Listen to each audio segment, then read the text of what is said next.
CM sir, உங்களுக்கு ஏதாவது இந்த பழி வாங்கணும் அப்படின்ற எண்ணம் ஏதாவது இருந்துச்சுன்னா என்ன வேணாலும் பண்ணுங்க. அவங்க மேலே கை வைக்காதீங்க. நான் ஒன்று வீட்டில் இருப்பேன், இல்லை நான் ஆஃபீஸில் இருப்பேன். என்ன வேணாலும் செய்யுங்க. കരൂർ ദുരന്തം കഴിഞ്ഞ് 3 ദിവസത്തിന് ശേഷമാണ് ഇന്നലെ വിജയ് ഒരു വീഡിയോ ഇട്ടു. ഒരു 4.5 മിനിറ്റ് ദീർഘമുള്ള ഒരു വീഡിയോ. അതിൽ ഒരിക്കലും സംഭവിക്കാൻ പാടില്ലാത്ത ചില കാര്യങ്ങൾ സംഭവിച്ചു. അതിന് തൻ്റെ പ്രവർത്തകരെ കരുവാക്കാൻ പാടില്ല. നിങ്ങൾക്ക് സർക്കാരിന് എന്തെങ്കിലും ചെയ്യണം, കേസെടുക്കണമെന്നുണ്ടെങ്കിൽ എന്നെ വിളിച്ചോളൂ, ഞാനിവിടെ ഉണ്ട് എന്നുള്ളൊരു വെല്ലുവിളിയും, അതുപോലെ തന്നെ സർക്കാർ ഈ ഒരു പരിപാടി അട്ടിമറിക്കാൻ കാണിച്ചിട്ടുള്ള പല കാര്യങ്ങളും പറഞ്ഞ 3 ദിവസങ്ങളായി TVKയുടെ പ്രവർത്തകരും, അത് സോഷ്യൽ മീഡിയ ആയിക്കോട്ടെ, അതല്ലാത്ത ഏത് പ്ലാറ്റ്ഫോം ആയിക്കോട്ടെ, അവിടെ ഒക്കെ പറയുന്ന സെയിം കാര്യങ്ങൾ തന്നെ റിപ്പീറ്റ് ചെയ്തുകൊണ്ടുള്ള ഒരു സ്ക്രിപ്റ്റഡ് ആയിട്ടുള്ള ഒരു കാര്യം സംസാരിച്ച് പോയ വിജയിനെയാണ് നമ്മൾ ഇന്നലെ കണ്ടത്.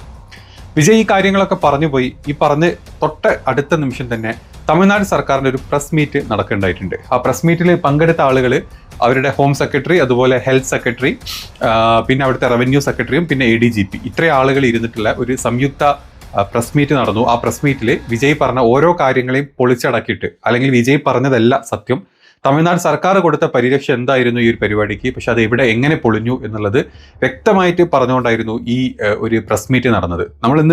നമ്മുടെ ഈ വീഡിയോയിൽ അതിനെപ്പറ്റിയാണ് നമ്മൾ സംസാരിക്കാൻ പോകുന്നത്. ആദ്യം തന്നെ വിജയ് പറഞ്ഞ കുറച്ച് കാര്യങ്ങളുണ്ട്. വിജയുടെ ആ ഒരു 4.5 മിനിറ്റ് വീഡിയോ നിങ്ങളെല്ലാവരും കണ്ടിട്ടുണ്ടാവും. എങ്കിലും നമ്മൾ ഒന്നുകൂടെ അതൊന്ന് അതിന് കുറച്ച് കാര്യപ്പെട്ട ഭാഗങ്ങൾ വെക്കുകയാണ്. അത് കണ്ടിട്ട് നമുക്ക് ബാക്കി സംസാരിക്കാം.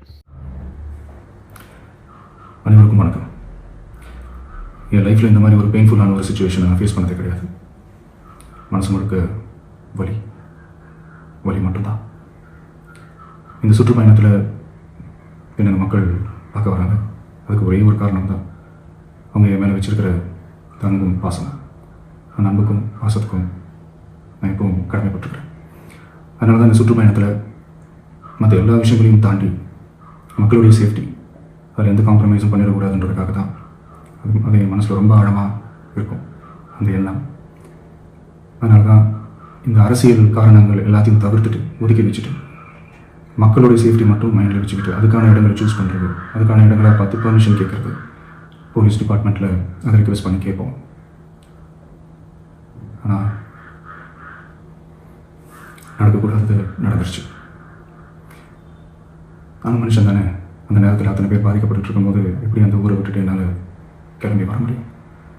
நான் திரும்ப அங்கே போகணும்னு இருந்துச்சுன்னா அதை ஒரு காரணம் காட்டி அங்கே வேறு சில பதட்டமான சுச்சுவேஷன்ஸ், வேறு சில சம்பாவிதங்கள், அந்த மாதிரி எதுவும் நடந்துடக்கூடாதுன்றதுக்காக தான் நான் அவாய்ட் பண்ணேன்.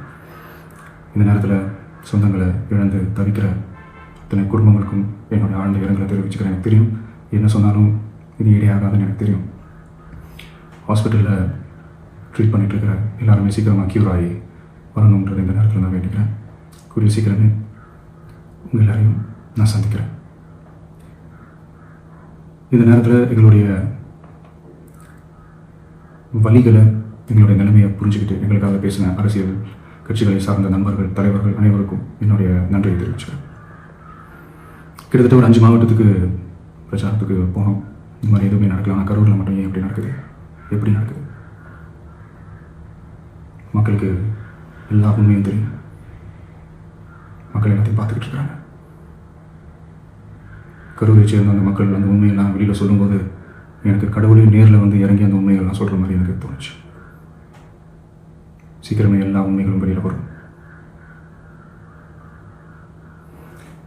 எங்களுக்கு தரப்பட்ட இடத்துல நாங்கள் போய் அந்த ஸ்பாட்டில் நின்று நாங்கள் பேசிட்டு வந்தோம். அதை தாண்டி எந்த தவறும் எங்கள் சைடில் நாங்கள் எதுவும் செய்யலை. பட் இருந்தாலும் எங்கள் கட்சியை சேர்ந்த நிர்வாகிகள், தோழர்கள் மேலே FIR, அது மட்டும் இல்லை சோஷியல் மீடியாவை சேர்ந்த நண்பர்கள், தோழர்கள், அவங்க மேலே FIRலாம் போட்டு பிடிச்சிட்டு இருக்கிறாங்க.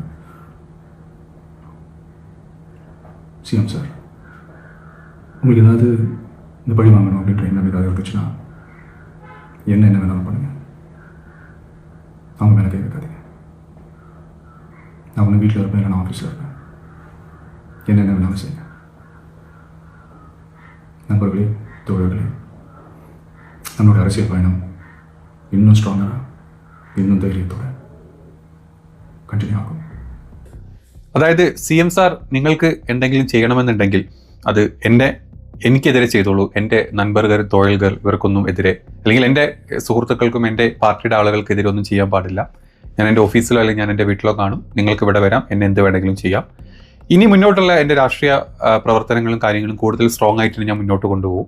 താങ്ക് യു എന്നാണ് ഇതിൻ്റെ അവസാന ഭാഗം വിജയ് പറഞ്ഞിട്ടുള്ളത്. അതിൽ ഒരു വെല്ലുവിളി എന്ന രീതിയിൽ തന്നെ ആയിരിക്കും അല്ലേ നമ്മൾ പുറത്തുനിന്ന് കേൾക്കുന്ന ഒരാൾക്ക്. ഇപ്പം നമ്മൾ തമിഴ്നാടല്ല, നമ്മൾ മലയാളികളാണ്, കേരളമാണ്, പക്ഷെ നമ്മൾ തമിഴ്നാട് രാഷ്ട്രീയമൊക്കെ നമ്മൾ ഒരുപാട് നോക്കുന്ന ആളുകളാണ്. നമ്മളെപ്പോഴും വീഡിയോയിലാണെങ്കിലും അല്ലാതെയൊക്കെ നമ്മൾ ഉൾപ്പെടുത്താറുണ്ട്. അപ്പം ഇത്തരത്തിലുള്ള കുറച്ച് കാര്യങ്ങൾ വരുമ്പം നമ്മൾ ഓട്ടോമാറ്റിക്കലി അതിലൊരു ധ്വനിയുണ്ട്, ഒരു വെല്ലുവിളിയുടെ ധ്വനിയുണ്ട്.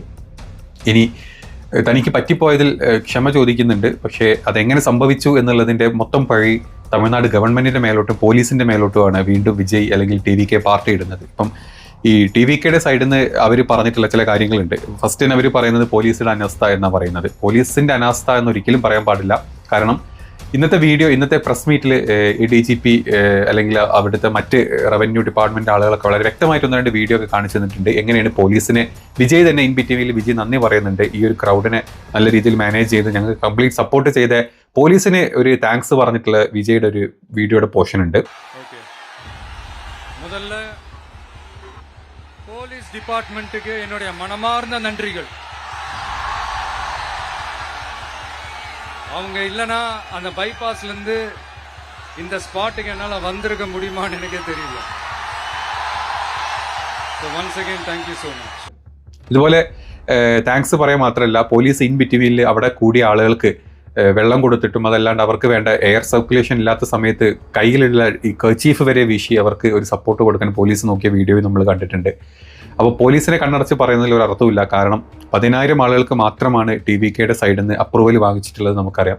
ആ സ്ഥാനത്തോട്ട് പോലീസ് വീണ്ടും സെപ്പറേറ്റ് ഒരു എക്സ്ട്രാ കെയർ എന്നുള്ള രീതിയിൽ 20,000 ആളുകൾ വന്നു കഴിഞ്ഞാൽ സപ്പോർട്ട് വേണം എന്നുള്ള രീതിയിൽ സപ്പോർട്ട് കൊടുത്തു. അതിലും കൂടുതൽ 30,000-ന്റെ അടുത്ത ആളുകൾ ആ ഒരു ചെറിയ സ്ട്രീറ്റിലോട്ട് വരികയുണ്ടായിട്ടുള്ളത്. അതിന് പോലീസിൻ്റെ കയ്യിലൊന്നും ചെയ്യാൻ പറ്റില്ല.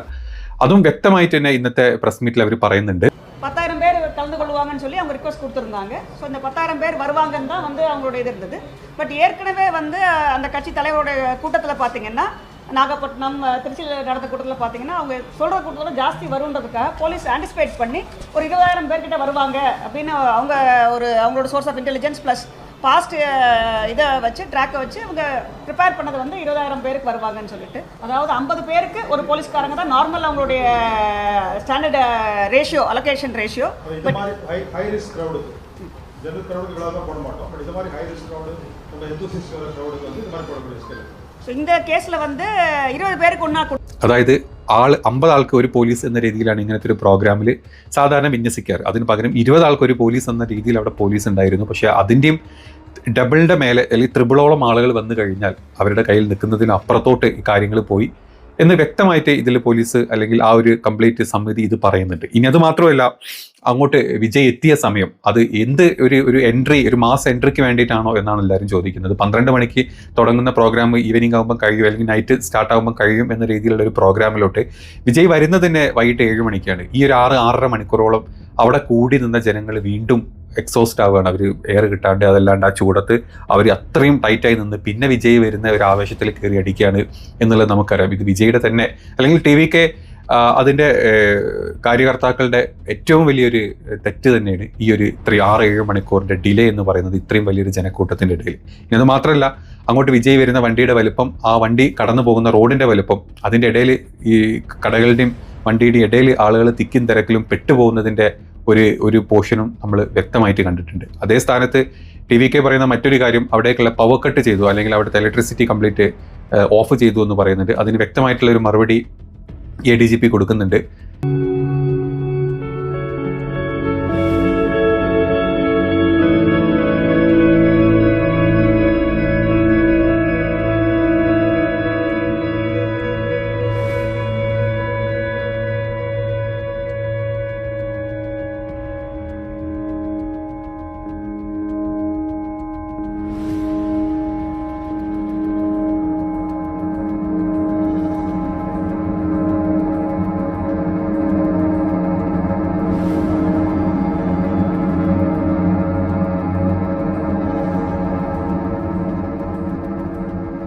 ഈ ഒരു വീഡിയോ വെച്ചിട്ടായിരുന്നു ആ മറുപടി.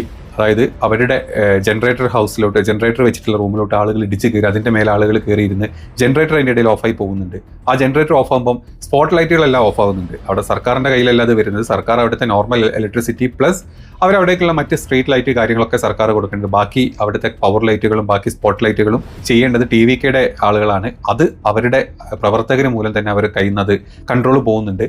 അത് കാരണം കുറേ ആളുകൾ ഇരുട്ടിൽപ്പെട്ടിട്ടും തിക്കിലും തിരക്കിലോട്ടും പോകുന്ന ഒരു അവസ്ഥ ഉണ്ടായിട്ടുണ്ട്. പിന്നെ മരത്തിൻ്റെ മുകളിലും മറ്റ് പല ബിൽഡിങ്ങിൻ്റെ മുകളിലും കയറി നിന്ന ആളുകൾ അവിടുന്ന് താഴെ വീണ് പല ലൈറ്റുകളുടെയും എന്താ പറയുക സർക്യൂട്ട് കട്ടാവുന്ന വീഡിയോസും നമ്മൾ പലതും ഇതിൽ കണ്ടിട്ടുണ്ട്. അപ്പം അതിനെയും കറക്റ്റായിട്ട് തന്നെ തമിഴ്നാട് സർക്കാർ പ്രിവെൻറ്റ് ചെയ്യുന്നുണ്ട്.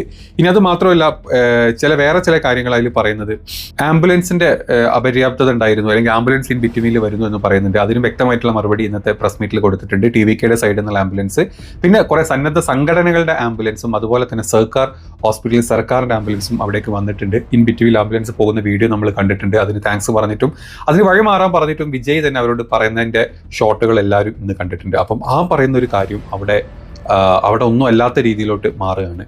പിന്നെ മറ്റു ചില കാര്യങ്ങൾ അവിടെ ഉള്ളത്, വിജയ് പറയുന്ന കാര്യങ്ങൾ മറ്റ് 5 സ്ഥലങ്ങളിലും ഇതുപോലത്തെ പരിപാടികൾ നടത്തി അവിടെ ഒന്നും ഇല്ലാത്ത ഒരു തിരക്ക് എങ്ങനെ ഇവിടെ വന്നു എന്ന് ചോദിച്ചു കഴിഞ്ഞാൽ അവിടെ ഒന്നും ഇല്ലാത്ത സംവിധാനങ്ങളുടെ കുറവ് TVKയുടെ സൈഡിൽ നിന്ന് ഉണ്ടായിട്ടുണ്ട്. അതിൻ്റെ കൂട്ടത്തിൽ തന്നെ എടുത്ത പെർമിഷനേക്കാൾ 3 ഇരട്ടി ആളുകൾ വന്നു എന്നുള്ളത് നമ്മൾ ചിന്തിക്കണം. പിന്നെ ആളുകളുടെ തിക്കിലും തിരക്കിലും ആ ഒരു ചെറിയ സ്ഥലത്ത്, ഇവർ സെലക്ട് ചെയ്ത സ്ഥലത്ത് എവിടെയാണോ ആ സ്ഥലത്തോട്ട് തിക്കിലും തിരക്കിലും വന്നിട്ട് കറണ്ട് പോയിട്ടും അല്ലാതെയൊക്കെ ഇഷ്യൂസ് വന്നിട്ടുണ്ട്. അതുകൊണ്ടാണ് മറ്റ് 5 സ്ഥലങ്ങളിൽ നടക്കാണ്ടിരുന്ന, നമുക്കറിയാം മറ്റ് പല സ്ഥലങ്ങളിലും വിജയുടെ ഇത് വലിയ വലിയ ഗ്രൗണ്ടുകളിലും വലിയ വലിയ മറ്റ് സ്ഥലങ്ങളിലും ആയിരുന്നു. ഇത് അങ്ങനെയൊന്നും അല്ലാത്തൊരു സ്ഥലത്താണ് ഈ ഒരു പരിപാടി നടന്നത്.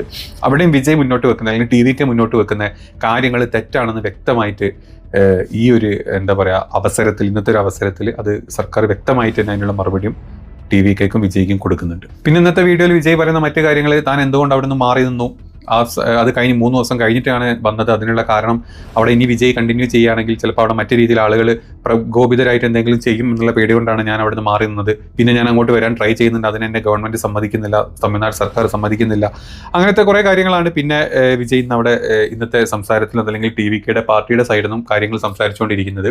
ഇത് കാണുമ്പോൾ നമുക്കറിയാം ഇപ്പം ഒരു കംപ്ലീറ്റ് ഒരു ഇതിലോട്ടൊന്നും ഒരു കൺക്ലൂഷനിലോട്ട് ആർക്കും എത്താൻ പറ്റില്ല. പക്ഷേ പ്രാഥമിക റിപ്പോർട്ടുകളും കാര്യങ്ങളുമാണിത്. ഇപ്പം ഈ ഒരു സംഭവം, ഈ ഒരു ഇൻസിഡൻറ്റ് ഒരു പ്രത്യേക ഒരു എന്താ പറയുക കേന്ദ്രത്തിൻ്റെ സൈഡിൽ നിന്നും ഒരു സമിതി വന്ന് അന്വേഷിക്കാൻ വേണ്ടി വരുന്നുണ്ട്. തമിഴ്നാട് തന്നെ ഒരു കമ്മീഷനെ രൂപീകരിച്ചിട്ടുണ്ട് ഇതിനെപ്പറ്റി അന്വേഷിക്കാൻ. പക്ഷേ TVK പറയുന്നത് ഇത് നെക്സ്റ്റ് CBIക്ക് പോകണം എന്നുള്ളതാണ്. പക്ഷേ പ്രാഥമിക അന്വേഷണം എന്നുള്ള രീതിയിൽ ഇപ്പോൾ പറഞ്ഞ പോലെ 2-3 കമ്മീഷൻസ് തന്നെ ഇതിന് ഓൾറെഡി വന്നിട്ടുണ്ട്. അവർ പെട്ടെന്ന് തന്നെ കാര്യങ്ങൾ ചെയ്യുന്നുമാക്കുന്നു അല്ലാണ്ട് അതിൻ്റെ വഴിക്ക് നടക്കുന്നുണ്ട്. പിന്നെ ഇന്ന് TVK പറയുന്ന മറ്റൊരു അലിഗേഷൻ, അന്ന് രാത്രി തന്നെ പോസ്റ്റ്മോർട്ടം ചെയ്തു, അത് പാടില്ല, അത് തെറ്റാണ്, അങ്ങനെ പാടില്ല എന്നല്ല. പക്ഷെ അങ്ങനെയല്ല, വിത്ത് സ്പെഷ്യൽ പെർമിഷൻ ഉണ്ടെങ്കിൽ സർക്കാർ ഹോസ്പിറ്റലിൽ ഇപ്പം ഈ പോസ്റ്റ്മോർട്ടം ചെയ്യാനുള്ള ആളുകൾ അവിടെ ഉണ്ടെങ്കിൽ, അതിനുള്ള വിദഗ്ധ ഡോക്ടേഴ്സ് ഉണ്ടെങ്കിൽ ചെയ്യാൻ പറ്റും. അപ്പം കളക്ടർ സൈഡിൽ നിന്ന് അതിനുള്ള പെർമിഷനും കൂടെ എടുത്തിട്ട് തന്നെയാണ് അന്ന് നൈറ്റിൽ തന്നെ മാക്സിമം പോസ്റ്റ്മോർട്ടങ്ങളൊക്കെ ചെയ്ത ആളുകളുടെ ആ ഒരു ദുരവസ്ഥ ക്ലിയർ ചെയ്യാൻ വേണ്ടിയിട്ട് സർക്കാർ മുന്നോട്ട് കരുതിയിട്ടുള്ളത് എന്നുള്ളതും ഇന്ന് വ്യക്തമാക്കിയിട്ടുണ്ട്. അപ്പോൾ ഇത്രയും കാര്യങ്ങളാണ് ഇന്നലെ ഈ ഒരു തമിഴ്നാട് ഈ ഒരു പൊളിറ്റിക്സ് ഈ ഒരു ഇഷ്യൂവിൽ നടന്നുകൊണ്ടിരിക്കുന്നത്. ഇനി അതിൻ്റെ ഫെർദർ ആയിട്ടുള്ള ഡിസ്കഷൻസ് മുന്നോട്ട് പോകും. അപ്പോൾ നമുക്ക് കിട്ടുന്ന അപ്ഡേറ്റ്സ് നമുക്ക് ഇതുപോലെ നമ്മുടെ വീഡിയോയിൽ ഒന്ന് പറയാം. അപ്പം ഇങ്ങനത്തെ കാര്യങ്ങളൊക്കെ പറയുന്നത് നിങ്ങൾക്ക് ഓക്കെയാണ്, ഇഷ്ടപ്പെടുന്നുണ്ടെങ്കിൽ ഒന്ന് ഇത് ഷെയർ ചെയ്യാൻ ശ്രമിക്കണം. അതുപോലെ സബ്സ്ക്രൈബ് ചെയ്യാത്തവർ ചെയ്യുക.